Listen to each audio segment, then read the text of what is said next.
ఈరోజు మందిరంలోకి వచ్చిన ప్రతి ఒక్కరికి ఈ మాటలు వింటున్నా చూస్తున్న అందరికీ పేరు పేరు వందన హృదయపూర్వక వందనాలు. ఒకసారి అందరూ లేచి నిలబడదామా? వాక్యాన్ని చదువుతూ కూర్చున్నాం. ఒకసారి అందరం లేచి నిలబడదామా?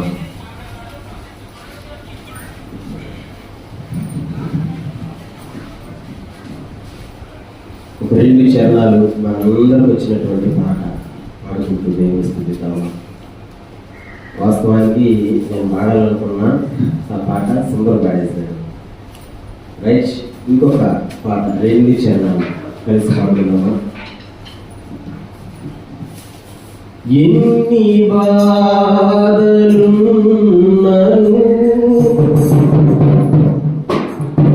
ఇబ్బందులెదురైనను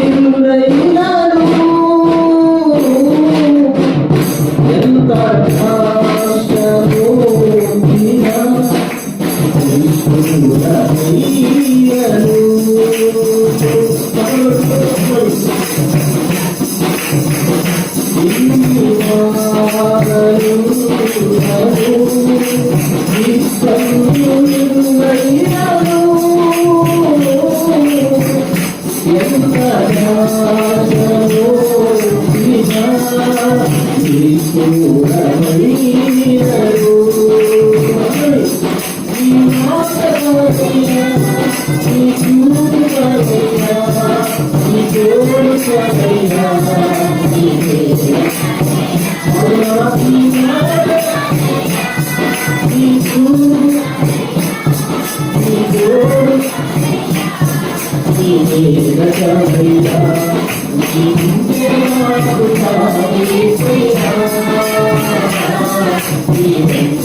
వచ్చినా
దేవుని వాక్యాన్ని చదువుదాం. బైబిల్ చూడండి. కీర్తనలు గ్రంథం 31వ కీర్తన 19వ వచనాన్ని చదువుదాం.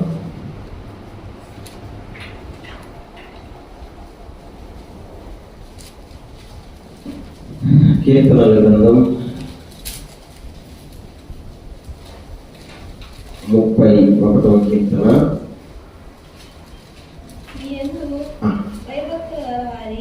నిమిత్తము నీవు దాచి ఉంచిన మేలు ఎంతో గొప్పది. నరుల ఎదుట నిన్ను ఆశ్రయించు వారి నిమిత్తము నీవు సిద్ధపరిచిన మేలు ఎంతో గొప్పది. దేవుడు ఈ మాటను మనందరి వినికిడిలో దీవించునుగాక. ఒకసారి ఆ మాట మనమందరం కలిసి చదువుకుందాం. నేను చదువుతా ఉంటాను, నాతో పాటు మీరు కూడా.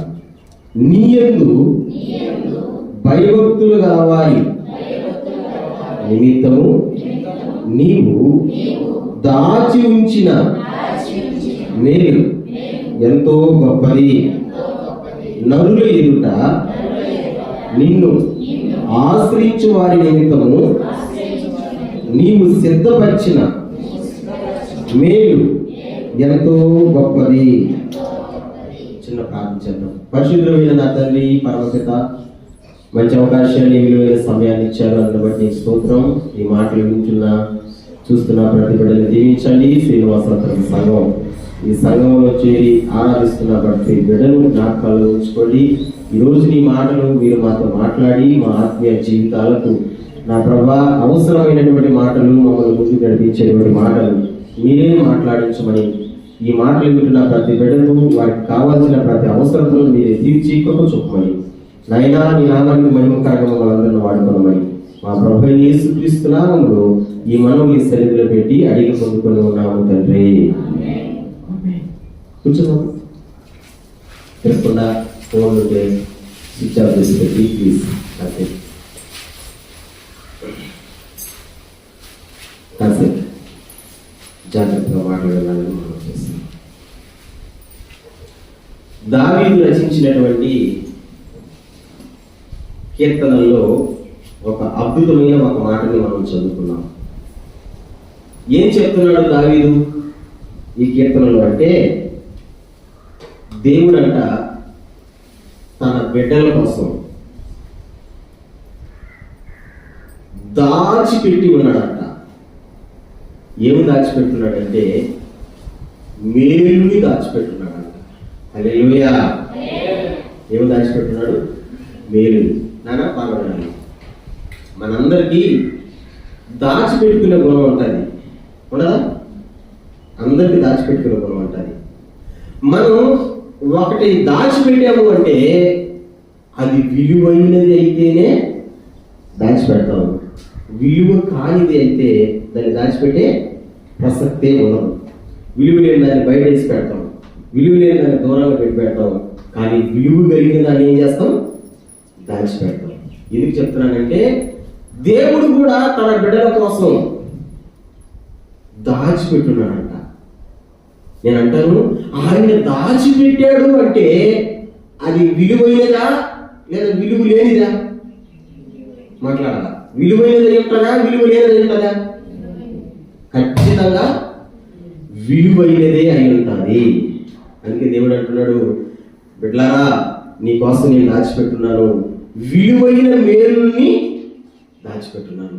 ఇప్పుడు మనం చేయాల్సిన పని ఏంటంటే, ప్రభా మా కోసం నువ్వు ఏవైతే దాచిపెట్టున్నావో ఆ దాచిపెట్టినటువంటి మేలుని మీరు మాకు ఇవ్వండి. మనం తీసుకోవాలా?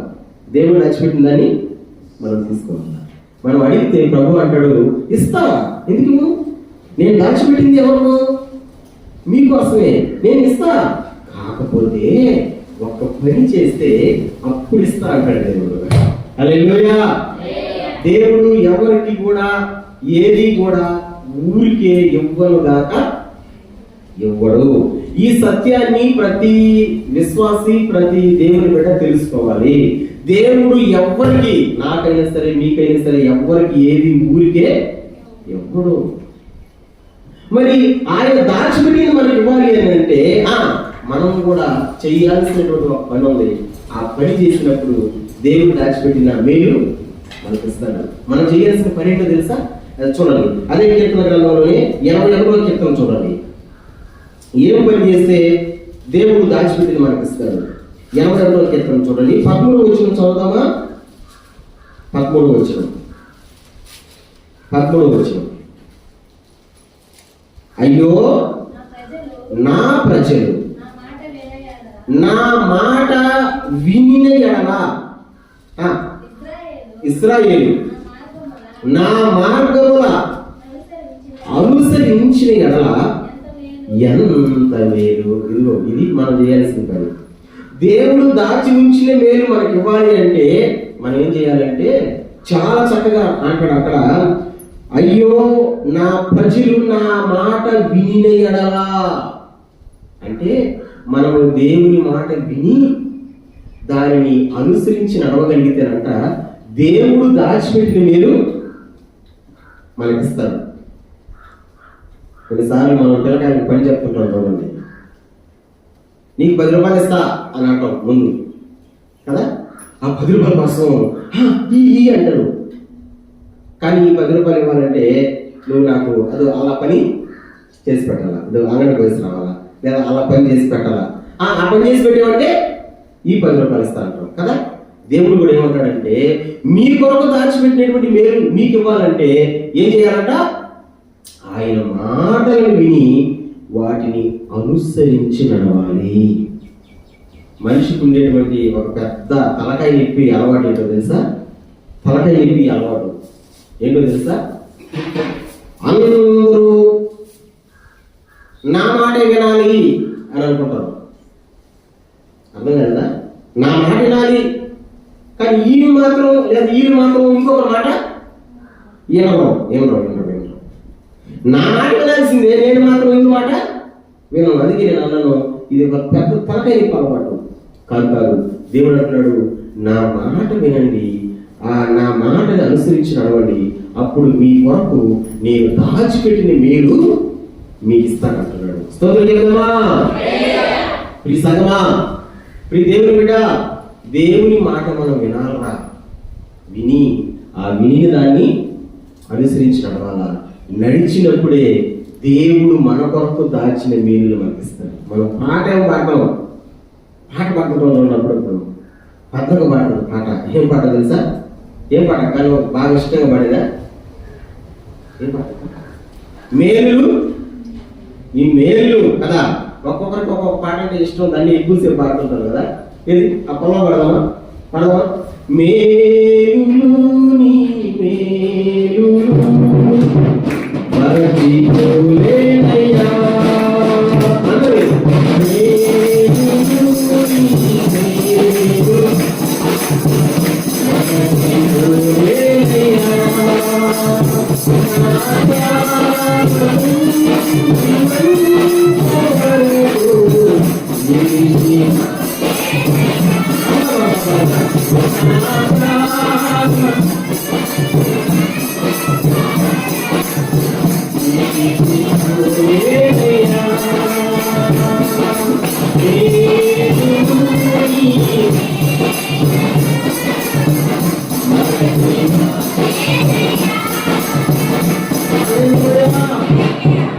దేవుడు నీ కొరకు నా కొరకు మేలు దాచిపెట్టున్నాడు. దాచిపెట్టిన మేలు మనకి ఇవ్వాలంటే ఆయన మాటలను మనం అనుసరించి నడవాలా, విని నడవాలా. ఇప్పుడు చెప్పండి, మనస్ఫూర్తిగా చెప్పండి, నిజంగా దేవుడు మన కొరకు దాచిన మేలుల్ని మాకు కావాలా అని మీరు అనుకుంటున్నారా? ఏది అనుకునే వాళ్ళందరూ చేతులు స్తోత్రం చెప్పండి. ఏమనుకుంటున్నారు? అయ్యా, దేవుడు మా కొరకు దాచిపెట్టిన మేలు మాట, చాలా మేలు దాచిపెట్టినాడు. ఒకటి కాదు, 2 కాదు, చాలా మేలు దాచిపెట్టున్నాడు.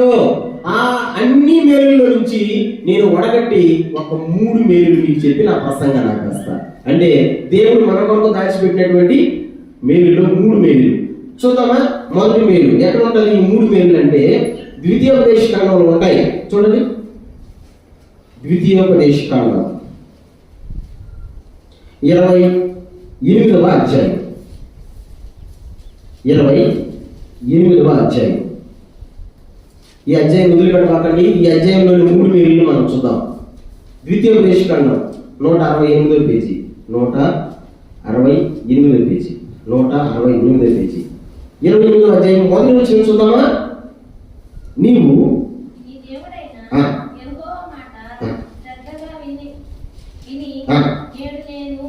నీకు ఆజ్ఞాపించుచున్న ఆయన ఆజ్ఞలన్నిటిని అనుసరించి నడుచుకొనిన ఎడల నీ దేవుడైన యెహోవా భూమి మీదనున్న సమస్త జనముల కంటే నిన్ను హెచ్చించును. అది ఫస్ట్ మేలు. దేవుడు అంటున్నాడు, సమస్త జనముల కంటే నిన్ను హెచ్చించును. మళ్ళీ చెప్పనా? సమస్త జనముల కంటే నిన్ను హెచ్చించును. దేవునికి స్తోత్రం. బిడ్డా, నీవు కనుక దేవుని మాట విని ఆ మాట భర్తని అనుసరించి నడవగలిగితే దేవుడు అంట నిన్ను హెచ్చిస్తాడంట. హెచ్చించడం అంటే అర్థం ఏంటంటే నిన్ను ఎదుగుదలలోకి తీసుకొస్తాడు, నిన్ను అభివృద్ధిలోకి తీసుకొస్తాడు, దేవుడు తీసుకొస్తాడు. ఇప్పుడు చెప్పండి, మనకు మనం ఎదగగలమా లేదా దేవుడు ఎదిగిస్తే ఎదగగలమా? కదా, ఇప్పుడు మనకు మనం ఎదగగలమా? మరి చెప్పండి, మనం ఎదగలమా? మన తల్లిదండ్రుల నుంచి పుట్టినప్పుడు ఎంత ఉంటాం? చిన్ని బిడ్డలో ఉంటాం కదా. 2.5 కేజీ 2.3 కేజీ. ఇంతకుముందు రోజులు ఏమలేదంటే గట్టిని అందరూ తగ్గిట్లో పెట్టి చూసేదా ఇంతకుముందు రోజులు కదా. కానీ ఇప్పుడు పుట్టగా ఏం చేస్తారు, ఎందుకు పోయి తగ్గిలో పెడతారు, చూస్తారు అసలు ఎన్ని కేజీలో ఉంది బిడ్డ అని. అవునా కదా. 2.5 కేజీ 2.3 కేజీ. మా ఊళ్ళో ఒక అమ్మాయి డెలివరీ అయింది, నొప్పులు వస్తూ ఉన్నాయి, వచ్చి ఆటో వెళ్ళేసరికి ఆటోలు ఇచ్చుకొని మాత్రం ఆటోలు కలిసింది మీ ఆడపిల్ల. ఆటోలు కలిసింది పాపం 3 నెలల నుంచి ఇప్పుడు కూడా హాస్పిటల్లోనే ఉన్నారు, బయటకు రాలా. ఎంత పొరుగు ఉందో తెలుసా? 1.4 కేజీ. ఎంత? 1.4 కేజీ. నేను హాస్పిటల్కి నెల్లూరు తీసుకుపోయేసరికి ఆ 4 కేజీ కూడా తగ్గిపోయింది. ఎక్కడ ఉందో కూడా తెలియదు. ఇప్పుడు ఏమన్నారంటే కొంచెం పర్వాలేదు అంటున్నారు. మరి అంత చిన్న బిడ్డగా ఉన్నటువంటి మనలను ఇంతలా ఎదిగించింది ఎవరు? దేవుడే కదా. నేను అంటాను, మనకంటూ మనం ఎదగలేము కూడా, దేవుడు ఎదిగిస్తేనే ఎదగగలం. ఒక మంచి మాట మీకు చెప్తా, చాలా జాగ్రత్తగా చూడండి. విత్తనాన్ని భూమిలో నాటడం వరకే మన పని, లేదా దానికి నీళ్లు పెట్టడం వరకే మన పని. దాన్ని ఎదిగించే పని ఎవరిది? చెప్పాలా? ఎవరిది? దేవుడిది. అట్లా మనం ఎదగాలన్నా అభివృద్ధిలోకి రావాలన్నా దేవుడు అనుకుంటే జరుగుతుంది. కానీ నేను ఎదగాల.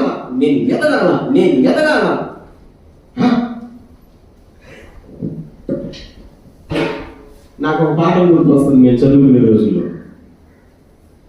వచ్చింది ఆ పాఠం. వాడంట సోమరిపోతు ఉండేవాడు అంట. సోమరిపోతు ఏ పని చేసేవాడు కాదంట.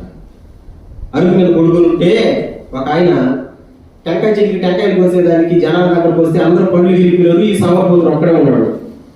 ఈ నెల వెళ్దాం ఆ పనికని వచ్చి పిలిచినాడు అంట, ఒరే రారా, పని చేద్దు రారా, ఒక్కొక్క చెట్టుకి 5 కాయలు ఇస్తాను రా, మొత్తం 50 చెట్లు దాకా ఉన్నాయా రారా అని పిలిచాడంట. ఈడంటాడు, నేను సోమరిపోతుని, నేను పని చేయను కదా, అయినా పిలిచాడంటే నా పేరుని నేను ఈ రోజు మార్చుకోవాలా అంటే సోమరిపోతు అనే పేరు ఇంకా నాకు ఉండకూడదు. ఈరోజు కష్టపడి పని చేస్తానని. అయ్యా పదమ్మా, టెంకాయ చెట్టు చూపించాడు, టెంకాయ చెట్టు ఎక్కాడు, టెంకాయ చెట్టు మీద కూర్చొని కలగలడం మొదలు పెట్టాడు. కళ ఏం కళ అంటే 50 చెట్లు ఉన్నాయి, 50 చెట్లు కాయలు కోసేస్తా, 50 చెట్లకి ఒక్కొక్క చెట్టుకి ఎన్ని ఇస్తాడు? 5 ఇస్తాడు. ఇప్పుడు ఎన్ని కాయలు వస్తాయి నాకు? 5 కాయలు అంట. 50 చెట్లు కదా, చెట్టుకి 5 కాయలు, 5 ఎంత? 25. ఆ మొత్తానికి 250 కాయలు వస్తాయి. ఆ కాయలు బజారు తీసుకోపోతా, అమ్మేస్తా, డబ్బులు వస్తాయి. ఆ డబ్బులకి కోడి పెట్టను కొనుక్కుంటా, గుడ్లు పెట్టిస్తా, అవి పిల్లలు పెద్దవవుతాయి, మళ్ళీ ఓట్లు గుడ్లు పెట్టిస్తా, పెద్దవవుతాయి. ఇప్పుడు ఆ డబ్బులని ఎత్తుకొని పోయి ఒక టౌన్కి పోతా, అక్కడ నేను ఒక మంచి వ్యాపారం చేస్తా, ఇంకా డబ్బులు సంపాదిస్తా. అప్పుడు ఒక మంచి అందమైన అమ్మాయిని చూసుకొని పెళ్లి చేసుకుంటా. పెళ్లి చేసుకుని మా అమ్మగారికి వచ్చి, మా నన్ను సోమరిపోతు తిట్టావు నువ్వు, నేను సోమరిపోతు కాదు, ఇదిగో నీ పాఠాలు తీసుకొచ్చాను చూపించి మా అమ్మ కళ్ళకి మీ ఇద్దరు సాష్టాంగ నమస్కారం చేస్తామని వంగినాడు. వాడు ఆడున్నాడు అసలు ఎంతని వంగినాడు. ఆ నుంచి పట్టం బాధ పడ్డాడు. టెంకాయలు వచ్చేది, డబ్బులు వచ్చేది, కోడి పెట్టలు వచ్చేది, వ్యాపారం వచ్చేది, భార్య వచ్చేది, పక్కన ముందు కింద పడి నడుము తిరిగినాయి. చూడండి, నేను ఎందుకు చెప్తున్నానంటే మనకు మనం అనుకుంటే అవ్వం. మనల్ని డెవలప్ చేయాలని, మనల్ని అభివృద్ధిలోకి తీసుకురావాలని ఎప్పుడు అనుకోవాలా? దేవుడు అనుకోవాలా. నువ్వు రాత్రి పగల్లో కష్టపడ్డాను ఎదగడం లేదంటే దేవుడు అనుకుంటే కదా మనం ఎదగతాం. అర్థమవుతుందా? అర్థమవుతుందా? అందుకనే దేవుడు అంటున్నాడు, నేను మీకు కలుగు చేసే మేలులో మొట్టమొదటి మేలు ఏంటంటే నేను మిమ్మల్ని హెచ్చిస్తాను, అభివృద్ధిలోకి తీసుకొస్తారు అభివృద్ధిలోకి. దేవుడు మనల్ని అభివృద్ధిలోకి తీసుకురావాలంటే ఆయన మాట మనం ఒక మాట చూడండి, భలే ఉంటది. అదే ద్వితీయోపదేశకాండంలోనే 15వ అధ్యాయం 5 వచనం చూద్దామా? 15వ అధ్యాయం 5 వచనం చూద్దామా? అసలు భలే ఉంటది ఈ మాట. కావున నేను మీకు ఆజ్ఞాపించుచున్న ఈ ఆజ్ఞలన్నిటిని అనుసరించి నడుచుకుని ఎలా మీలో బీదలు ఉండనే ఉండరు. టిక్కి పెట్టండి, అసలు ఆ మాట బయట ఉంటాను చూడండి. ఒకసారి నాకు కూడా చెప్పండి, మీలో. అరే హుషారుగా చెప్పండి, మీలో. గట్టిగా, మీలో బీదలు ఉండనే ఉండరు. అది నా అలాగే చెప్తే కదా హుషారుగా, మీలో బీదలు ఉండనే ఉండరు. ఎవరంట మీలో బీదలు? బీదలు అంటే మాకేం లేదండి, కూడి లేదు, కూడు అనుకుంటే కూర లేదు. కూడు కూర వండుకోవాలంటే ఇప్పుడు పెద్ద సమస్య, గ్యాస్ లేదు, అది లేదు, ఇది లేదు, ఆ పని చేద్దామంటే అది లేదు. దేవుడు అంటున్నాడు బీదలుగా ఉండనే ఉండరు. అంటే నాకు లేదు అనేటువంటి ఆ స్థితి మీకు ఉండనే ఉండదు. దేవుడు హెచ్చిస్తానంటున్నాడు. బీద స్థితిలో ఉన్నా సరే దేవుడు హెచ్చిస్తానంటున్నాడు. ఎప్పుడు హెచ్చిస్తాడంటే ఆయన మాటలను మనం విని ఆ మాటల్ని మనం అనుసరించి నడిచినప్పుడు. దేవునికి స్తోత్రం గట్టిగా. ఎస్, మన దేవుడు ఎలాంటి వాడో తెలుసా? హెచ్చించే దేవుడు. ఎలాంటి వాడు? ఒకసారి అందరూ చెప్పండి, ఎలాంటి వాడు? ఇంకోసారి ఎలాంటి వాడు? క్లారిటీగా ఇంకొక మాట చూడండి, దినవృత్తాంతాల 1వ గ్రంథం. ఇంకా క్లారిటీ వస్తుంది ఈ మాట. దినవృత్తాంతాలు 1వ గ్రంథం 29వ అధ్యాయం 12వ వచనాన్ని చూద్దాం. 1వ దినవృత్తాంతాల గ్రంథం 29వ అధ్యాయం 12వ వచనం చూద్దాం. ఐశ్వర్యము గొప్ప తనము నీ వలన కలుగు, నీవు సమస్తము ఏలువాడు, బలము పరాక్రమము నీ దానమును, హెచ్చించు వాడవను, అందరికీ బలము ఇచ్చు వాడవను నీవే. నీవే అంటే అర్థం దేవుడు కదా. నీవే అంటే అర్థం దేవుడు. చూడండి, హెచ్చించువాడు, బలము ఇచ్చువాడు నీవే. బాబా అంటే ఎవరు? దేవుడు. హెచ్చించాలన్నా మనకు బలాన్ని ఇవ్వాలన్నా చెప్పండి, ఎవరి చేతిలో ఉంది? దేవుడి చేతిలో ఉంది. అందుకంటాడు నేను మీకోసం దాచిపెట్టున్నా మేలు. ఏం మేలు దాచిపెట్టినానంటే మిమ్మల్ని హెచ్చించాలని, మిమ్మల్ని అభివృద్ధిలోకి తీసుకురావాలని, బీదతనం కాకుండా మిమ్మల్ని డెవలప్మెంట్లోకి తీసుకురావాలని మేలు నేను ఎత్తిపెట్టున్నా. ఇప్పుడు చెప్పండి, ఇప్పుడు ఈ స్థితిలో ఉన్నాం మనం, వేరే స్థితిలో ఉన్నాం. ఈ స్థితిలో ఉన్నటువంటి మనల్ని అభివృద్ధిలోకి తీసుకొని వస్తానని దేవుడు అంటున్నాడంటే అది మనకు మేలే కదా. కదా కీడా అది కదా, మేలే కదా. మరి ఎంత మేలో చూడండి. మన దేవుడు హెచ్చించేవాడు ఆయనే, బలాన్ని ఇచ్చేవాడు ఆయనే. నమ్మిన స్తోత్రం. మొదటి మేలు హెచ్చించే దేవుడు. హెచ్చిస్తా అదే, హెచ్చిస్తా అంటే నేను అభివృద్ధిలోకి, నేను డెవలప్మెంట్లోకి తీసుకొస్తా. 2 మేలు చూద్దాం. ఆయన మాటలు మనం విని మనం అనుసరించి నడిచినప్పుడు మనకు దేవుడు కలుగు చేసేటువంటి 2వ మేలు చూద్దాం. అధ్యాయం 13 ద్వితీయోపదేశకాండం 28. ఈసారి 7వ వచనం చూద్దాం. 2వ మేలు.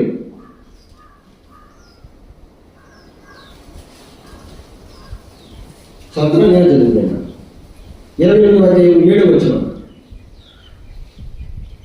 నీ మీద పడు శత్రువులను యెహోవా నీ ఎదుట హతమగునట్లు చేయను, వారు ఒక త్రోవను నీ మీదకు బయలుదేరి వచ్చి 7 త్రోవల నీ ఎదుట నుండి పారిపోదురు.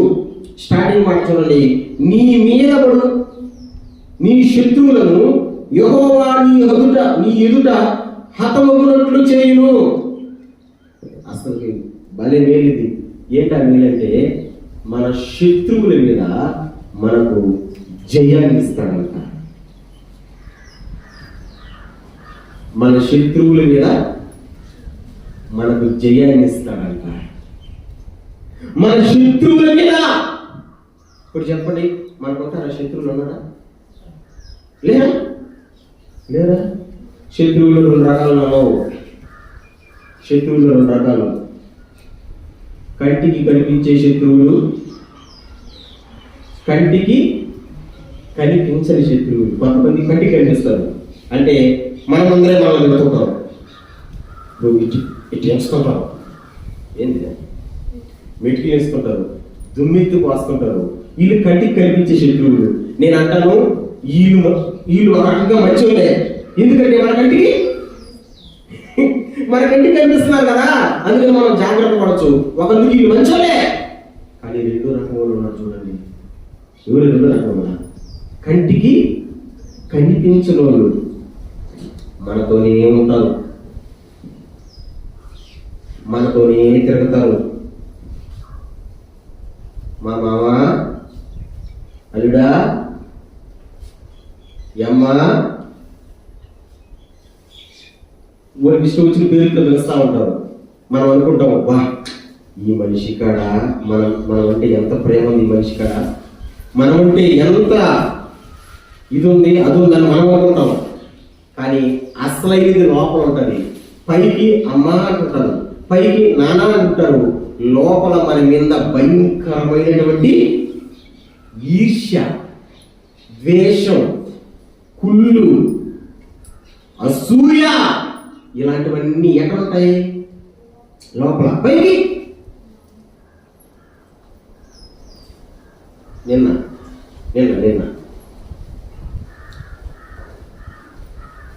ఆటో వేసుకుని పోయి మా కూలీలు కాసేపు టైం పట్టుకునేసరికి ఆటో ఆపి అక్కడ నీళ్లు కనపడుతున్నాయి, నీళ్లు కడుపుతున్నా. నీళ్ళలో దిగదాం అనుకొని, బాగుంది గట్టి నేల, బాగుంది, నీళ్ళలో దిగదాం అనుకొని కొంచెం క్రాస్గా ఉంటుంది. ఒక్కాలు పైన పెట్టి ఒక్కాలు కింద పెట్టారు, ఎడంకాలు అంటే కింద రౌండ్లో పెట్టారు. పెట్టడం ఎలిపింది మోకాలు దాకా. ఒక్కాలు పైన పెట్టుకున్నా, ఒక్కాలు మోకాలు దాకా వెళ్ళిపోయింది.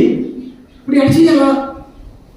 కాలుకి చెప్పుంది, లేకపోతే రావడం వల్ల అదేమో బురద. ఏం చేశాను తెలుసా?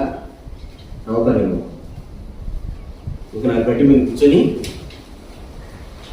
చెయ్యి కాలు కింద పెట్టుకొని రావడం, కాలు ఎడ చెయ్యి కాలు కింద పెట్టుకుని చింపు కింద రోపి పైకి లేపుతూ వచ్చింది. నేను అనుకున్నాను, ఇది గిట్టినాను అనుకున్నాను రా అనుకునేసి కాలు పెట్టేసి. అంతే, కాలు పెట్టిన తర్వాత తెలిసింది అది గట్టినేల కాదు, పైకి ఎడినట్టు కనబడుతుంది, కింద మొత్తం బలకబట్టి చెప్పు కూడా తెగిపోయింది దెబ్బకి. ఏం చెప్తున్నానంటే, మనుషులు కూడా చాలా మంది మన కంటికి మంచోళ్ళుగా కనిపిస్తారు, మంచోళ్ళుగా కనబడతారు, కానీ పై మాట్లాడి లోపల మనమంటే శత్రుత్వం ఉంటుంది. ఎప్పుడు దెబ్బ పడదామని చూస్తుంటారు వాళ్ళు. 2 వారాల క్రితం, 1 వారం క్రితం ఎవరో వచ్చి బంగారు నగలని, పిచ్చి నగలని చేసి వెళ్ళారు. పిచ్చి నగలు తెలిసిపోతుందా? బంగారు నగయా? అర్థం కదా. నువ్వు తీసుకుని బంగారు నగ, బంగారు నగ ఏమో నీ బంగారు అని చెప్తున్నా. మొత్తానికి పిచ్చి నగలు వేసి వెళ్ళారు. మా భాష 2000 పెట్టి చేసుకునేది. వెళ్ళిన తర్వాత నేను నా చేతికి ఇస్తే వాళ్ళు మాట్లాడుకుంటుంటే ఏందని నేలకేసి గీకిన, లోపల రాయి కనబడుతుంది. ఈ పిచ్చి నగలు అని చెప్పిన. ఇంకా నుంచి నల్ల ముఖం పెట్టుకొని, కన్ను గుడ్లు ఎర్రగా పెట్టుకొని ఏడవడం మొదలు పెడుతుంది, అరవడం మొదలు పెడుతుంది. నన్ను వాళ్ళు ఉడికిచ్చారు, వీళ్ళు ఉడికిచ్చారు, నన్ను కురిపించేసారు, 2000 పోయింది అని. ఎట్ట దేవుడి దేవల్ల ఎతికి తిరిగి బండేసుకొని ఆ వస్తువులో మొహాన్ని కొట్టి డబ్బులు తెచ్చుకునేను. ఆ బాధ ఏంటంటే, నన్ను ఉడికిచ్చారు. నేను అదే చెప్పా, నువ్వు ఉడికిచ్చినది మాత్రాన నువ్వు ఉబ్బిపోకూడదు కదా. వాళ్ళు అన్నది మాత్రం ఇప్పుడు తీసుకోవాలంటే 2000 రూపాయలు ఎవరింట్లో ఉన్నవా? ఉంటాయి. మరి వాళ్ళు తీసుకోకుండా నిన్నే ఎందుకు తీసుకోమన్నారు అంటే, పైకి ఉపికిస్తున్నారంటే లోపల నువ్వంటే శత్రుత్వం ఉంది. దేవుడు అంటున్నాడు నీకు కంటికి కనిపించే శత్రువైనా, కంటికి కనిపించే శత్రువైనా దేవుడు అంటున్నాడు ఆ శత్రువు మీద విజయాన్ని ఇస్తా. హల్లెలూయా. ఏమిస్తాడంట? ఎవరి మీద విజయం? కంటికి కనిపించే శత్రువులు కొంతమంది, కంటికి కనిపించే శత్రువులు కొంతమంది. వాళ్ళు ఎలాంటి శత్రువులు అయినా సరే వాళ్ళ మీద దేవుడు విజయాన్ని ఇస్తాడంట. ఇప్పుడు చెప్పండి మనస్ఫూర్తిగా మీకు తెలిసిన ఒక శత్రువు పేరు చెప్పండి. ఉన్నారా? మీకు తెలిసిన మీ శత్రువు పేరు ఒక పేరు చెప్పండి. అటగానే చెప్పినారా? ఈ మాట కానీ విన్నారా? వీళ్ళది ఈ వీడియో కానీ వాళ్ళు చూసారా? ఆ తర్వాత పెట్టదా జవాబా అంటే నేను శత్రువునా? మీ భాష చెప్తున్నారు పోయి మీరు కదా. మనం అడిగితే అదిగో ఎంకాయమ్మ, అప్పలమ్మ, ఆ ఎంగడ సుబ్బయ్య, ఏది అప్పాలయ్య, మాకు శత్రువులేని మనం చెప్తాం. ఇంటి అనుకోళ్ళు, ముందు ఆ పక్కన ఉండాలి మనం చెప్తాం. వీళ్ళు కాదు, మనకు అసలైన శత్రువు ఒకడు ఉన్నాడు. చెప్పగలరా? ఒకసారి నేను ఏం చెప్పానంటే అపవాది మన శత్రువు అని చెప్పారు. ఇప్పుడు మార్చి ఇంకొక శత్రువు చెప్తాప్పుడు, ఇంకొక శత్రువు మనకు ప్రధానమైన శత్రువు ఒకడు ఉన్నాడు. తెలుసా? సింపుల్ గా చెప్పాలంటే నీ శరీరమే నీకు శత్రువు. మళ్ళీ చెప్పనా? నీ శరీరమే నీ శత్రువు. నమ్మతారా నేను చెప్పిన మాట? నమ్మతారా? నమ్మే వాళ్ళు అందరూ స్తోత్రం చెప్పండి. అబ్బా అందరూ చెప్పారంటే అందరూ నమ్ముతున్నట్టే. ఏం చెప్తున్నాను నేను? మన శరీరమే మన శత్రువు. బైబిల్లో రెఫరెన్స్ చూపిస్తాను మీకు, ఖచ్చితంగా చూపిస్తాను రెఫరెన్స్. మన శరీరమే మన శత్రువు. ఎందుకు చెప్తున్నానంటే నాన్న, ఇప్పుడు మందిరంలో మనం ఏం చేస్తున్నాం? దేవుని స్తుతిస్తున్నాం, పాటలు పాడుతున్నాం, ప్రార్థన చేస్తున్నాం, వాక్యాలు చెప్పుకుంటున్నాం. ఈ పాటలు పాడడం, ప్రార్థన చేయడం, వాక్యాలు చెప్పుకోవడం, దేవుని స్తుతించడం అంతా మనలో ఉన్నటువంటి ఆత్మకి సంతోషం, మనలో ఉన్న ఆత్మకి ఆనందం, మనలో ఉన్న ఆత్మకి ఆహారం. ఆత్మ ఉరకలేస్తుంటది. ఇప్పుడు లోపల ఆత్మ సంతోషంగా ఉరకలేస్తుంటది ఈ ఆరాధనకి, ఈ పాటలకి, వాక్యాలకి. కానీ శరీరం ఏం చేస్తుంటుంది తెలుసా? అబ్బా నాకు నడుము నొప్పి వచ్చేసింది. ఎవరి చేష్టలు ఇవి? ఎవరి చేష్టలు? అబ్బా నాకు నడుము నొప్పి వచ్చేసింది. ఇంకొకటి ఏం చేస్తుందంటే మన కనుగుడ్లులా అందరూ గుడ్లు చూపించండి. గుడ్లు చూపించమ్మా, చూస్తున్నాడు కదా ఎంత పెద్ద గుడ్లు ఉన్నాయి మనక. శరీరం ఏం చెప్తుందంటే అంత పెద్ద గుడ్లు చూడాల్సిన అవసరం లేదు కదా, సగం దించు, సగం పెద్ద గుడ్డు ఉండదు, సగం అంటే అర్థం శరీరం అంటది నువ్వు పని చేసి అలిసిపోవాలా, అందుకని కన్ను కాసేపు కన్ను కదా. దేవుని మందిరంలోనే వస్తుంది కదా. ఇప్పుడు మిమ్మల్ని వదిలేస్తా వెళ్ళిపోయి ఇంటికి అన్నంట, మీరు ఇంటికి పోయిన తర్వాత చెప్పండి, ఎవరైనా సరే మంచం మీద పడుకున్నా, సాక్ మీద పడుకున్నా, ఇసుకలో పడుకున్నా నిద్రపోతారా? వస్తుందా? మరి ఎందుకు వస్తుంది? ఎందుకు వస్తుందంటే శరీరం ఏమంటుందంటే నాకు ఇష్టం లేదు పోరా, ఏదా ఆ ప్రార్థన నాకు ఇష్టం లేదురా, ఆ చర్చికి పోవడం నాకు ఇష్టం లేదురా. శరీరం దేవుని స్తుతించడం నాకు ఇష్టం లేదురా. మరి ఎవరికి ఇష్టం? లోపల ఉన్న ఆత్మకి లేదా మనసుకి ఇష్టం. పాట పాడుతుంటాం మనం, ఒక అద్భుతమైన పాట పాడుతుంటాం మనం, తెలుసా? నీ సన్నిధానంలో సంపూర్ణ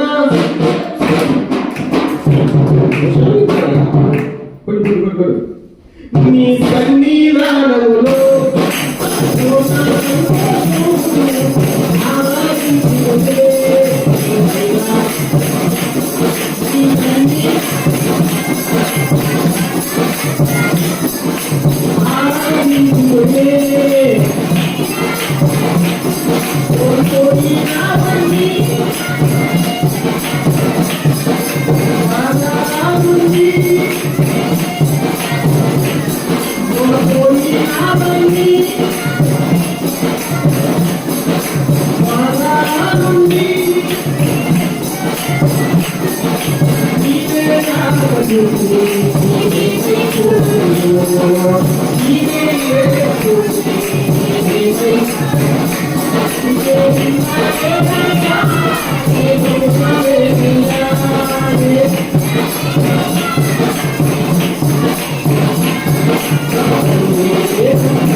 డ్రమ్ములు లేకుండా చప్పట్లు లేకుండా ఓడి స్వరం ఎత్తి ఆ ఫస్ట్ లైన్ వాడండి, లేదా 2 లైన్ వాడండి. రెడీ? నీ సన్నిధానములో గట్టిగా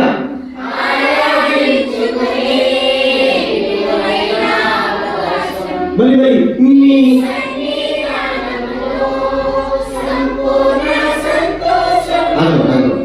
సన్నిధానంలో ఏమవుతుందంట?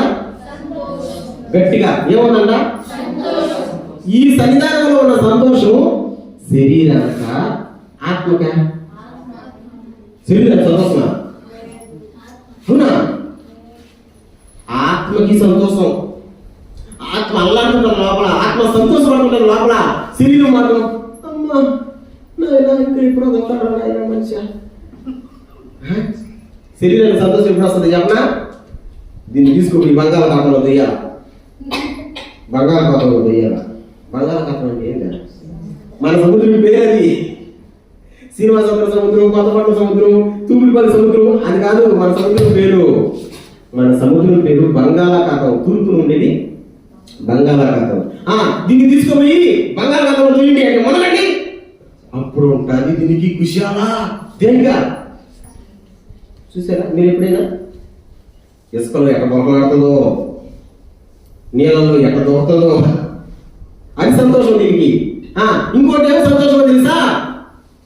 డీజే పెట్టండి, డీజే డీజే తెల్లవారులు కూర్చొని కంటి మీద రెప్పేస్తే ఒట్టు పడతాను రెప్ప.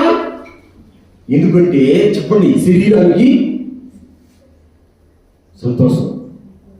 అలాంటి వాటిలో శరీరానికి సంతోషం, మందిలో ఎక్కడ సంతోషం దానికి?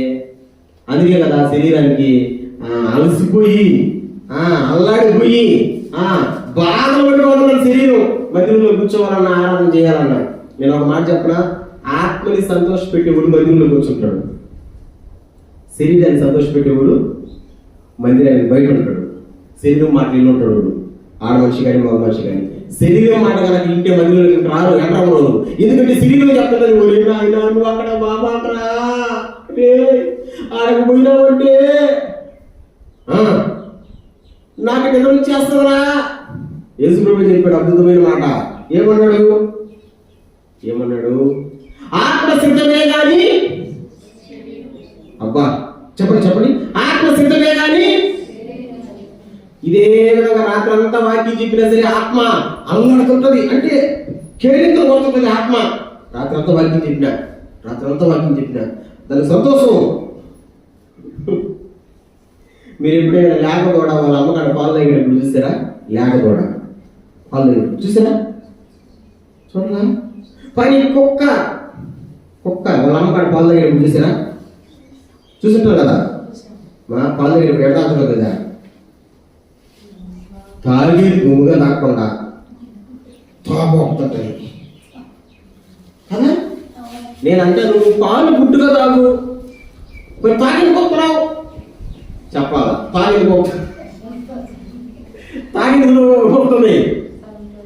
అబ్బా మా అమ్మ పాలు ఎంత మధురమో, ఎంత ఆనందమో, ఎంత తీపో. దానికి నోరు లేదు కదా, అందుకని తాగు వస్తుంటది. మనకు నోరు ఉంది కదా, అందుకని మనం అడగండి సప్పగా ఉప్పిలే. మన నోరు ఉంది కాబట్టి నోరు లేని తాగు వస్తుంటది. ఎంత మధురమో. నేను కూడా ఆత్మ అది ఏ విధంగా సంతోషిస్తుంటుంది ఇప్పుడు వాక్యం చెప్తుంటే, ఆరాధన చేస్తుంటే, దేవుని స్థుతిస్తుంటే. కానీ శరీరం మాత్రం అది మనకు శత్రువు. అది చూడండి, ఆ మాట చూద్దాం. గలతీ పత్రిక, ఇది నిజమా కాదా? మనకు శత్రువు మన శరీరము, నిజమా కాదా? చూడండి, గలతీ పత్రిక 5వ అధ్యాయం చూడండి. గలతీ పత్రిక 5వ అధ్యాయం 17వ వచనం చూద్దామా? గలతీ పత్రిక 5వ అధ్యాయం 17వ వచనం. పేజీ నెంబర్ చెప్పానా? 171 5:17. శరీరము ఆత్మకును, ఆత్మ శరీరమును విరోధముగా అపేక్షించును. ఇవి ఒకదానికి ఒకటి వ్యతిరేకముగా ఉన్నవి కనుక మీరేమి చేయనిచ్చిరో వాటిని చేయకుందురు. చాలా స్పష్టంగా పౌలు అంటాడు, చూడండి. శరీరము ఆత్మకును, ఆత్మ శరీరమును విరోధముగా ఉన్నాయి. హల్లెలూయా చెప్పండి, హల్లెలూయా. శరీరం ఆత్మకి, ఆత్మ శరీరానికి విరోధం. విరోధం అంటే పట్టుకోదు, దానికి దీనికి పట్టుకోదు. ఆత్మ సంతోషిస్తుంటారు లోపల, ఆత్మ ఆనందిస్తుంటారు లోపల, శరీరం మాత్రం ఒప్పుకోదు, దీనికి కుళ్ళు. మనకు ప్రధానమైన శత్రువు ఎవరంటే మన శరీరమే. ఇప్పుడు చెప్పండి, మన శరీరాన్ని మనం పెంచుకుంటున్నామా, పెంచుకోవడం లేదా? చెప్పండి, శరీరాన్ని పెంచుకుంటున్నావా, పెంచుకోలేదా? సౌండ్ రావడం లేదు. శరీరాన్ని పెంచుకుంటున్నావా, పెంచుకోవడం లేదా? ఎట్ట పెంచుకుంటున్నావు? చికెన్ ముక్కలు పెట్టి, బిర్యానీ పెట్టి, చేప కూరలు పెట్టి. నిజమా కదా? పెంచుకుంటావా, పెంచుకోవడం లేదా? ఒకవేళ పెట్టకపోతే ఇది మాట్లాడదా? మాట్లాడదా శరీరం? ఏమన్నా మీ శరీరం మాట్లాడదా? ఏంటి మీ శరీరం, మా శరీరం మాట్లాడదా? ఈయనే పని చిత్తులు ఎందుకు అవుతుందా? ఈయనే పని చిత్తులు ఎందుకు అవుతుంది? మాట్లాడదు. మీకు ఒక మాట చెప్పనా? ఇంచుమించు ఒక 3 సంవత్సరాల క్రితం ఒక పాస్టర్ వచ్చాడు నా దగ్గరికి. కూర్చున్నాడు, నీళ్ళు ఇచ్చాను, తాగాడు. మహేష్ నీతో మాట్లాడాలన్నాడు. అయ్యా బంగారంగా మాట్లాడండి, ఏం ఇబ్బంది ఏమన్నాడు. ఆయన మాటలు ప్రారంభించక ముందు ఒక మాట అన్నాడు. నాకెక్కడో కలుపుకెళ్ళింది గుండెకి ఆ మాట. మహేష్ నీ వయసు ఎంత అన్నాడు. ఎంతేముందయ్యా, 34 ఉంటాయి. నువ్వు ఎట్లా కనపడుతున్నావు తెలుసా? నా కంటికి 60 సంవత్సరాలుగా కనపడుతున్నావు అన్నాడు. నేనంట ఎన్ని సంవత్సరాలు కనపడుతున్నానంట? 60 సంవత్సరాలుగా కనపడుతున్నానంట. నాకు డౌట్ వచ్చింది, మీరే నిజంగా అంటే కనపడుతున్నానా? అది వచ్చేసి ఎప్పుడే నాకు తీసుకో అంటే దగ్గర పడుతున్నాయా అట్ట? ఎందుకన్నా మాట అంటే నా పొట్టను చూసుంటా ఆయనకు అట్ట అనిపిస్తున్నానంట నేను. ఇప్పుడు ఆయన ఏం చెప్పాలనుకుంటాడా తెలుసా? నాకు కూడా ఇలాగే ఉండింది పొట్ట, ఆ పొట్టను తగ్గించుకునే మార్గం ఒకటి కనబడింది నాకు. కోట్లో ఒక హాస్పిటల్ పెట్టున్నారు, ఏమి చేయాల్సిన అవసరంలా 16,000 కట్టు చాలు. ఎంత కట్టడం?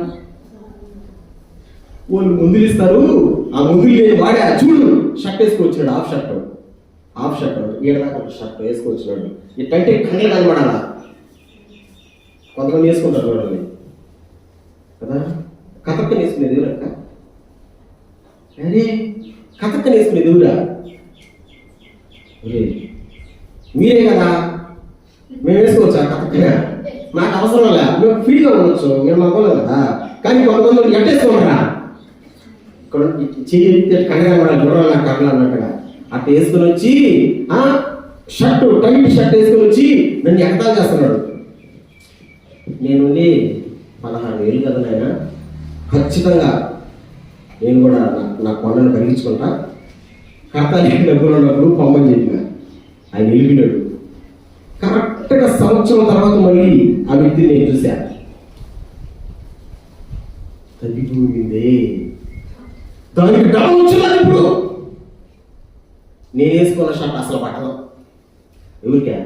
ఆ మనిషికి ఇస్తే నన్ను 60 అన్నాడే. ఇప్పుడు నువ్వు 60 కూడా కాదు, 80 సంవత్సరాల ముసలుడు కనపడుతున్నావు. ఆయాసంతో ఉండవు, రొప్పతున్నావు. నేను అన్నాను, అయ్యా ఆ రోజు నా దగ్గరికి వచ్చి నువ్వేమన్నావు? ఏమన్నాడు? 60 సంవత్సరాలు అన్నావు కదా, మరి ఏమయ్యా నీకు అంటే ఆయన తలకాయ కిక్కుంటావు మాట అన్నాడు. మహేష ఉండలేకపోతున్నాను మహేష. ఏమన్నా ఉండలేకపోతున్నాడంట. ఏముండలేకపోతున్నాడు? చికెన్ ముక్కలు ఉండలేకపోతున్నాడంట. ఇప్పుడు ప్రార్థన పెట్టుకున్నారు, మీరు బిర్యానీ వేసి ప్లేట్లు వేసి ఇచ్చేస్తారు, వాసన వస్తూ ఉంటది. నేను ఇట్లా అంటానా? ఒకవేళ అన్నానంటే చూడు నా భాష మాట్లాడా, మేము చేసిన బిర్యానీ ఆయన నచ్చదమ్మా, ఆయనగా మేము చేసిన కూర నచ్చదమ్మా ఆయన అని అనుకుంటారు కదా. ఇప్పుడు ఏం చేయాలా? లగిచేయాలా? పాస్టర్ ఒక పెద్ద స్పెషల్ ఏంటంటే మరొక మొక్క కానీ మీకు తక్కువైనా కానీ కదా, మీకు లేకపోయినా కానీ ఆ విధంగా తినేసి మళ్ళీ ఎలా ప్రకారం కొండ వచ్చేసింది. ఇప్పుడు ఆయన అంటున్నాడు, ఉండలేకపోతున్నాడు మహేష, ఎట్లుంటావు? ఏంటదా శరీరం మాట్లాడదా? మాట ఎనదు, అది మన శత్రువు అయిపోయాడే. అది ఎందుకు మాట్లాడాలి? కానీ కానీ కానీ మన దేవుడు అంటున్నాడు, నీ శత్రువు మీద నీకు విజయాన్ని ఇస్తా. నీ శరీరం నీ శత్రువు అయినా సరే, అది నీ మాట వినకపోయినా సరే, నేను నిన్ను గెలిపిస్తా దాని చేత. హల్లెలూయా! ఎంత మేలు చూడండి. శత్రువు మీద జయాన్ని ఇచ్చే దేవుడు మన దేవుడు. శత్రువు మీద జయాన్ని ఇచ్చే దేవుడు మన దేవుడు. హల్లెలూయా! 2 చెప్పేశా, 2 మేలులు.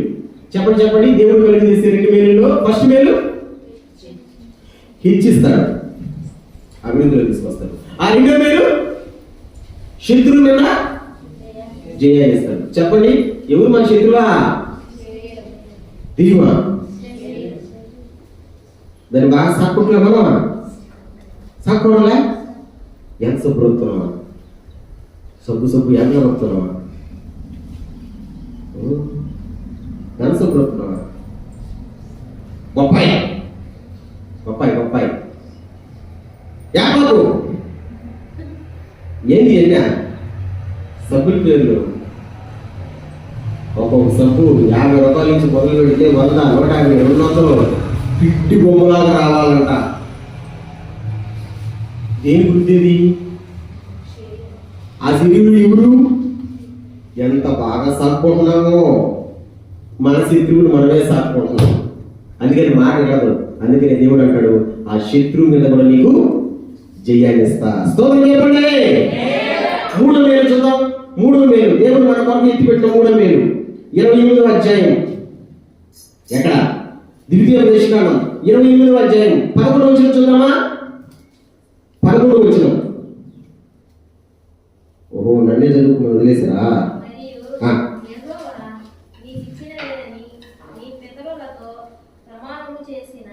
దేశమున యెహోవా నీ గర్భఫల విషయములలోను, నీ పశువుల విషయములోను, నీ నేల పంట విషయములోను నీకు సమృద్ధిగా మేలు కలుగజేయును.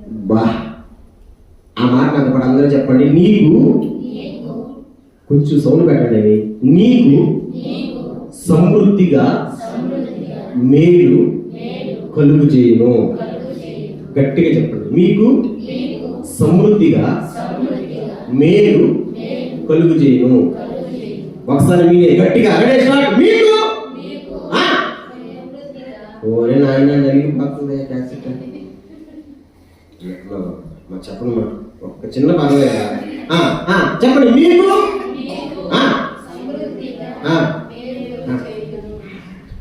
దేవుడు 3వ మేలు ఏంటంటే మీకు సమృద్ధినిస్తా. ఏమిస్తా? సమృద్ధి. అందరూ చెప్పండి, ఏంటది సమృద్ధి అంటే? సమృద్ధి అంటే నాకు చాలయ్యా అనాలి నువ్వు, అది సమృద్ధి. నాకు చాలయ్యా అనాలి నువ్వు, అది సమృద్ధి. చెప్పండి, మీ నోట్లో నుంచి ఎప్పుడైనా నాకు చాలనే మాట వస్తుందా? ఎప్పుడో తినేటప్పుడు. ఇంకెప్పుడు రాదు ఈ మాట. ఏ మాట? చాలని రానేరాదు. ఇప్పుడు ఒక కట్ట ఇచ్చేమనుకో, కట్ట ఏం కట్ట చాలంటావా అంటావా? 2 సూట్ కేస్ చాలంటావా? ఛాన్సేలా. దేంతో మనం చాలాను? ఒకే ఒక విషయంలో చాలంటాం. దేంతో? తిండి విషయంలో ఎక్కువ నాయన సాల్వ్ అయినా నా పొట్ట నిండిపోయిందా అని అంటావు. దేవుడు అంటాడు నీకు సమృద్ధినిస్తా. నీ ఇంట్లో ఏది కూడా నీ ఇంట్లో ఏది కూడా కొరత ఉండకూడదు. నీ ఇంట్లో ఏది కూడా కుదువు ఉండకూడదు. నీ ఇంట్లో ఏది కూడా లేదు అనే మాట రాకూడదు. హల్లెలూయా, హల్లెలూయా. బైబిల్లో అద్భుతమైన ఒక మాట ఉంటది, సింహపు పిల్లలు ఏమి గలవై ఆకలి గుండేమో గాని ఆయనను ఆశ్రయించిన వారికి ఏ మేలు కుదువై ఉండదు. మనం పాట కూడా పాడుతుంటాం కదా, సింహపు పిల్లలు కదా కదా. సమృద్ధినిచ్చే దేవుడు. నేను అంటాను ప్రభా నాకు కావాలి ప్రభా, ఈ మేలు ఖచ్చితంగా కావాలి ప్రభా. ఏం మేలు అంటే సమృద్ధి ప్రభా. చెప్పండి ఏదది? సమృద్ధి. చాలా సార్లు నాకు లేదు, నాకు కావాలా, నాకు కొరత అని అనుకుంటాం ప్రభా. నువ్వు చెప్పావు కదా ప్రభా, సమృద్ధిని ఇస్తానంటున్నావు ప్రభా, సమృద్ధిని ప్రభా అంటే దేవుడు అంటాడు ఈ 3 మేలులే కాదు, ఇంకా ఎన్నో మేలు దాచిపెట్టున్నా. ఏ మేలు నీకు రావాలన్నా, అన్ని మేలు నీకు ఇవ్వాలన్నా నువ్వేం చేయాలో తెలుసా? నా మాటలను విని దాన్ని అనుసరించి. ఈ దేవుని బిడ్డ, దేవుని మాటలు వినడమే మాత్రమే కాదురా, ఆయన మాటల్ని చెప్పండి, ఆయన మాటల్ని అనుసరించుకున్నాడు. ఈరోజు ఉదయం ఒక అక్క వచ్చింది. ఈ వారంలో 2 పెళ్ళిళ్ళు 4 ప్రార్థనలు ఉన్నాయి. 2 పెళ్ళిళ్ళు 4 ప్రార్థనలు ఉన్నాయి. అసలు వారం ఎన్ని రోజులా? 7 రోజులు కూడా అయింది. అక్కొచ్చి నా కొడుక్కి పెళ్లి చేయాలా అని. చేస్తానక్క. ఎప్పుడు అక్క అంటే మేము చూపించుకొచ్చినాము పోయే ఆ టైంలోనే నువ్వు పెళ్లి చేయాలి చర్చిలో అనేది. అట్టయితే కుదరదు అక్క. అది ఏమో ఈరోజు చర్చికి కూడా రాదు. నేను ఒకటే చెప్పా, నువ్వు దేవుని లెక్కలో చేయాలా, చర్చిలో చేయాలంటే నీకెప్పుడు డేట్ పెట్టాలా? పాస్టర్ పెట్టాలా? నీకెప్పుడు పెళ్లి చేయాలా? పాస్టర్ ఓడివుడు డేట్ పెడితే ఓడివుడు. ఇప్పుడు నేను అంటాను, శ్రీరామ సంఘం పెట్టారా, మా సంఘంలో పెళ్లి ఉంది, మిమ్మల్ని అందరూ రమ్మంట. సార్ వస్తాము సార్ అని అంటారు. నేనేమన్నానంటే ఏ రోజు 4 గంటలకు రమ్మంట. వస్తారా? ఒకవేళ మీరు వచ్చిన మీ ఇంట్లో మొబైల్ ఎంత కూడా టైం కూడా అయ్యా 4 గంటలకు అంగన్వాళ్ళం కావాలయ్యా, అందులో 3 గంటలకు తీసి రెడీ అవుతున్నాను. ఏదా సరే, ఎట్లుంటుంది వ్యవహారం అది? ఇప్పుడు పెట్టుకోవాలి పెళ్ళిళ్ళు, ఎలా పెట్టుకోవాలి పెళ్ళిళ్ళు అంటే మనకు అనుకూలంగా పెట్టుకోవాలా, అవునా కదా? ఏ రోజు ముహూర్తాలు మనవి కాదు కదా. ఆ మాట దానికి అలిగిపోయేమో నాకు తెలియదు, కానీ దేవుడు అంటున్నటువంటి మాట ఏంటో తెలుసా? దేవుని నమ్ముకున్నటువంటి మనం, యేసయ్య రక్తంలో కడగబడినటువంటి మనం, బాప్తిసం తీసుకున్నటువంటి మనం, ఎవరి మాట మనం ఫాలో అవ్వాలా, ఎవరి మాట మనం వినాలంటే బైబిల్ అంటుంది దేవుని మాటకు విలువ ఇవ్వాలా, దేవుని మాటనే అనుసరించి నడవాలా. దేవునికి స్తోత్రం. దేవుని మాట వినడమే కాదు, ఆయన మాటలను అనుసరించి నడవండి. దేవుడు దాచి ఉన్న మేలులన్నీ మనం పొందుకుంటాము, మనం అనుభవిస్తాము. దేవుడు ఏమేమి దాచిపెట్టున్నాడు మేలు అంటే 3 మేలు చెప్పాను మీకు. ఆ 3 మేలు చెప్తే ప్రార్థన చేసేస్తా. చెప్పండి. మొదటి మేలు నిన్ను హెచ్చిస్తాడు. 2వ మేలు శత్రువు మీద జయాన్ని ఇస్తాడు. సూపర్. 3వ మేలు విశిష్ట రాయిపోకండి సమృద్ధిని ఇస్తాడు. ఈ 3 మేలు దేవుడు మనకు రావాలంటే, చేయాలంటే మనం ఏం చేయాలా? ప్రభా ఈ మాటలు విని అనుసరించి నడుచుకుంటాం. ప్రభా తల ఉంచండి, ప్రార్థన చేద్దాం. దేవుని కొద్ది మాటలు మనందరూ వీటిలో దీవించిన కాక తల ఉంచండి, ప్రార్థన చేద్దాం.